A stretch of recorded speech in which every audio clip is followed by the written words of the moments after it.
El secreto del rabino de Saf. El viento del desierto soplaba fuerte aquella tarde en la ciudad de Saf, arrastrando consigo el aroma del pan recién horneado y el murmullo de las plegarias que se elevaban desde las sinagogas de piedra. Entre los callejones empedrados, donde las sombras se alargaban como dedos curiosos, un hombre caminaba con la cabeza gacha, el peso de sus deudas marcando surcos profundos en su rostro. Se llamaba Eliezer, un mercader de telas cuya fortuna se había desvanecido como el rocío al amanecer. Había probado todo, préstamos con usureros de Damasco, trueques desesperados en los zocos de Jerusalén, incluso la venta de las joyas de su difunta esposa. Pero cada moneda que recibía parecía esconderse entre sus dedos, y las deudas crecían como maleza después de la lluvia.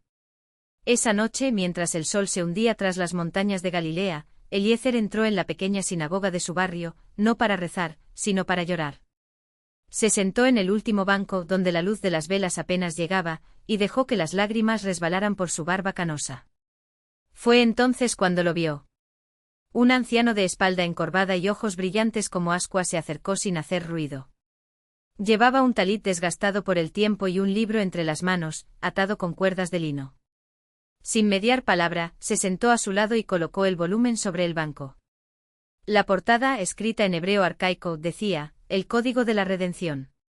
¿Sabes por qué las deudas nunca te abandonan, Eliezer?, preguntó el anciano con una voz que parecía salir de las profundidades de la tierra. El mercader negó con la cabeza, demasiado exhausto para mentir.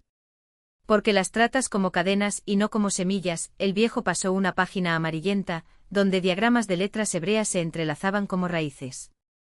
Este libro fue escrito por los sabios de Babilonia, aquellos que sobrevivieron al exilio sin perder su riqueza. No habla de oro, sino de un principio oculto: la deuda es solo energía detenida. Eliezer frunció el ceño. ¿Energía? Sí. El anciano señaló un pasaje. Cuando un hombre debe, su alma está atada a quien le prestó. Pero si transforma esa atadura en un acto de creación, la deuda se convierte en abundancia. Los patriarcas lo sabían. Jacob trabajó 14 años por Raquel y sin embargo al final, su rebaño se multiplicó. José fue vendido como esclavo, y Egipto entero terminó arrodillado ante él. ¿Y cómo se hace eso?, susurró Eliezer, sintiendo un destello de esperanza. El viejo sonrió mostrando dientes amarillentos pero firmes. Primero debes bendecir tu deuda. Cada noche al acostarte escribirás en un pergamino: esta obligación es mi aliada, pues me empuja a crear lo que aún no he visto. Luego tomarás una moneda, aunque sea la última que tengas, y la darás a alguien más necesitado que tú. No como caridad, sino como siembra. Porque lo que siembras en la oscuridad, la luz lo devuelve multiplicado. Eliezer sintió un escalofrío. Era absurdo. Ilógico. Pero en el fondo de su ser, algo resonó como una campana antigua. ¿Y si no tengo ni una moneda? Entonces darás tu tiempo. El anciano cerró el libro. Ayudarás a un vecino a cargar su mercancía, enseñarás a un niño a leer los salmos, limpiarás el polvo de las lápidas del cementerio. Porque la verdadera riqueza no está en lo que posees, sino en lo que haces circular. Eliezer salió de la sinagoga con el corazón pesado, pero también con una chispa que no sentía desde hacía años. Esa misma noche antes de dormir, tomó un trozo de pergamino y escribió las palabras del anciano con tinta negra. Luego, recordando que su vecino, el panadero viudo, había estado enfermo, amasó un poco de harina que le quedaba y le llevó un pan recién horneado. Al día siguiente algo inesperado sucedió. Un comerciante de Tiro, que años atrás le había comprado sedas, apareció en su puerta. Había oído que Eliezer estaba en apuros y, movido por un sueño que tuvo esa misma noche, le ofreció un adelanto por un cargamé. De lana que aún no existía. Confío en tu palabra, le dijo el hombre sin pedir garantías.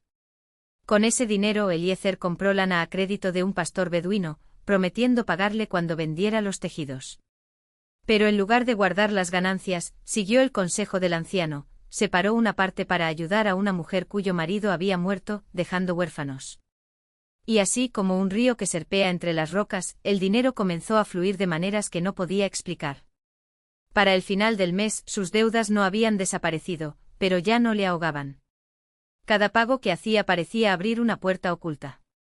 Los clientes llegaban sin que los buscara, los préstamos se renegociaban con términos más favorables, y en sus manos, el hilo de la lana se convertía en telas tan finas que los mercaderes de Alejandría pagaban fortunas por ellas. Una tarde, mientras contaba las monedas en su taller, el anciano apareció de nuevo, apoyado en su bastón. ¿Ves?, dijo, señalando el libro que Eliezer ahora guardaba bajo llave. La deuda no era tu enemiga. Era el mapa de un tesoro que solo tú podías desenterrar. ¿Y si un día todo se acaba?, preguntó Eliezer, aunque ya no había miedo en su voz. El viejo se rió, una risa seca como hojas de otoño. Nada se acaba, hijo mío. Solo se transforma. La abundancia no es tener, es ser. Y tú ya lo eres. Y con esas palabras se alejó por el callejón, dejando atrás solo el eco de sus pasos y el perfume del incienso que ardía en la sinagoga. Eliezer nunca volvió a verlo. Pero el código seguía allí, escrito en pergamino y en su propia sangre. Y desde entonces, cada vez que una deuda llamaba a su puerta, él sonreía. Porque sabía que en el fondo, era solo el comienzo de otra historia.